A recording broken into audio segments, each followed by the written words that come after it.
This is video number 16, and it's also the first one in stage 7. Stage 7 is the last stage of our app. So, we start. I have, of course, the written guide open in front of me, and of course, the actual project in Unity. The way we ended up on stage 6. The only setup is to duplicate the scenes drive stage 6 and name it drive stage 7, and we will continue from there.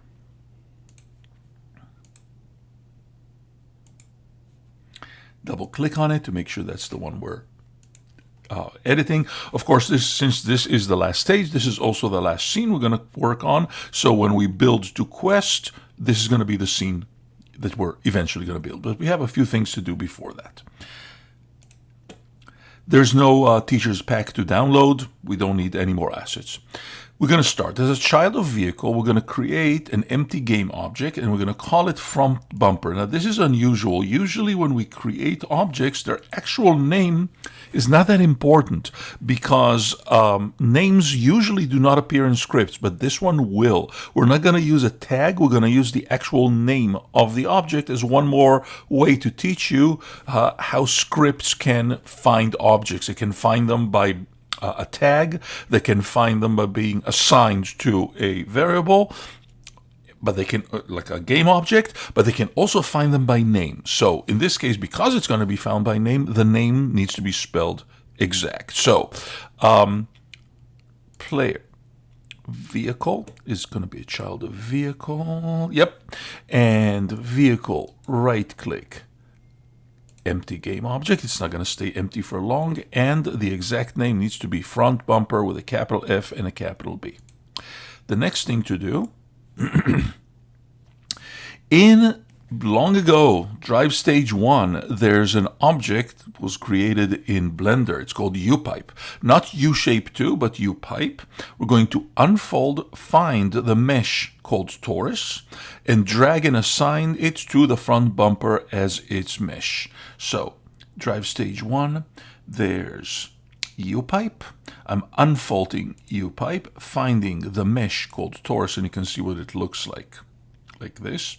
And just make sure, yep, U-pipe. And torus, and we're going to assign torus as the mesh to front bumper. Now front bumper actually has a mesh renderer.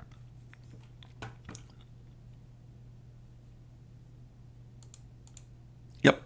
And when I double click on it, here it is. And it's waiting for me to give it just the right, everything. Material and everything. So we're going to give the front bumper, now that it has a mesh, the following transform.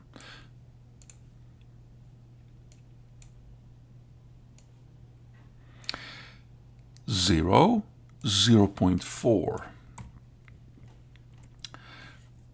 3, 6 as far as its Y, and 0, 3, 4, 3, 6, and 0.86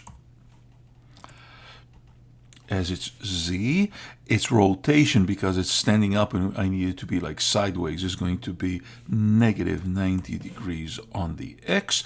And because it's tiny, it's going to have to be enlarged to be 20 and 20 and 20 as far as its scale. If I double click on it now and look at the car from above, I can see that the car now has a front bumper.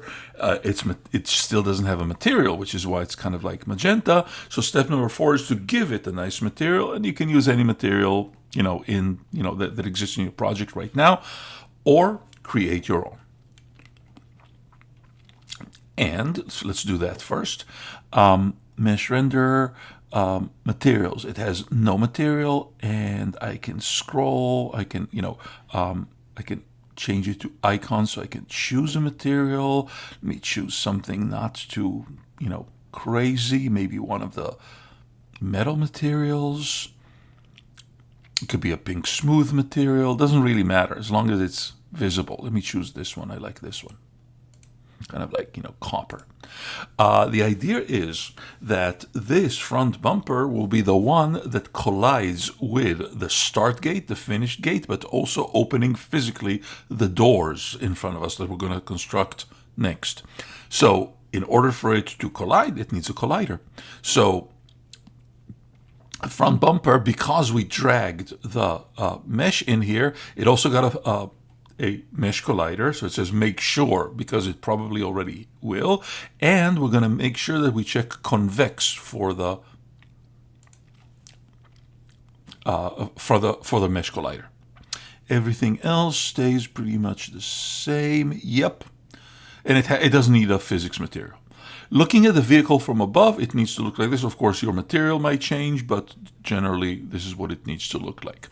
Also, we're going to make sure that the whole player is where it needs to be, and actually it is. 0, 101, and 3 meters back, and zeros for the rotation, ones for the scale. If I move out, the vehicle is just a little bit, the front of the vehicle is just a little bit in front of the gate. The next thing we're going to do is create swing doors. So the doors are basically cubes. So what's the idea of those doors? There's going to be like, left door and a right door. Kind of like, they like to call them in movies saloon doors. The idea is that, they give you the feeling that you started something, but also they have a function. They're going to swing in, but once they close, you cannot go back, because one way of cheating would be to trigger the start of the round and immediately back up and trigger the finish without going and finishing the whole round. But the doors are going to prevent that. We're going to create as a child of whole track, we're going to create a door, and its name is going to be door left. As a child, not of player, but of whole track, right click, create a cube. Its name is door L, and its parameters are going to be -1, 101.4, and 5. -1, 101.4, and 5. You can immediately see that it starts looking like, the left door. Also, what's going to make it fit is its scale, 1.8, 2, and 0.3. It is 1.8 meters wide. It is 2 meters tall, but it's only 0.3 meters thick. So now I really got a left door.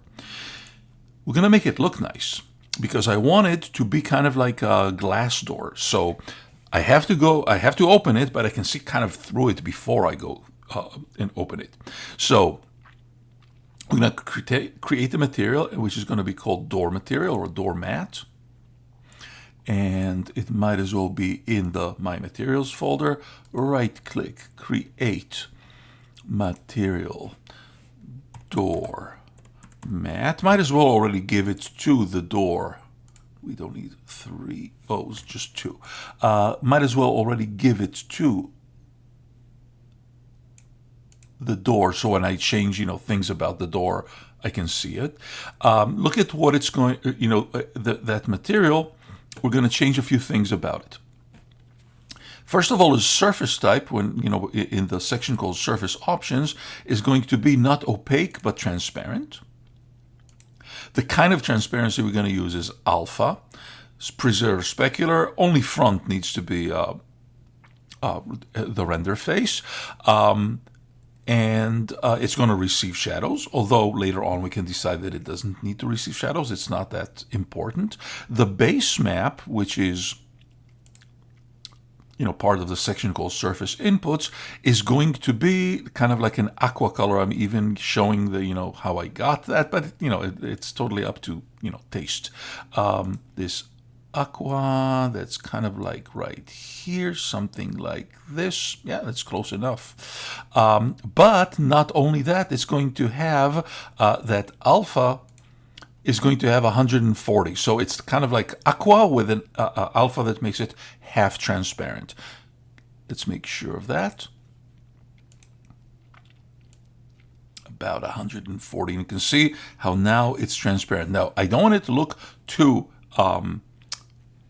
like smooth, so I'm going to give it a little bit of a texture with a normal map.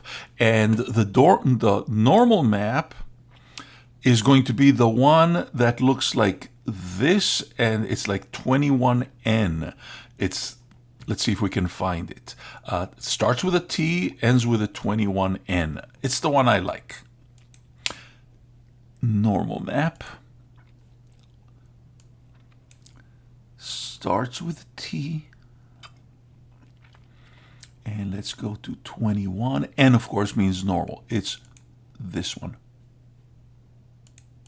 And you can see when I get close to that door, let's look at it head on, that it gives it that, you know, kind of metallic glass look. I just thought that the tiling was a little too big, so I changed the tiling. Oh, I also changed the smoothness to 0.8 and the metallic to 1. That really gives it that glassy kind of look. And 1.5 on the tiling on both X and Y. That's what I want. And when I look at it, you can see like the car is in front of it. I can see like the light shining on it and so on. It's a glass door. I can see my road through it, but I can't, but I can still see that it's there, just like a piece of glass. So by now, your door should look something like this, and it does. Great. To the door, we're going to add the component hinge joint. But I think I'm going to do this on the next part of the tutorial. So we will join the next part of the tutorial with, which will be number 17. We will do it in step 12.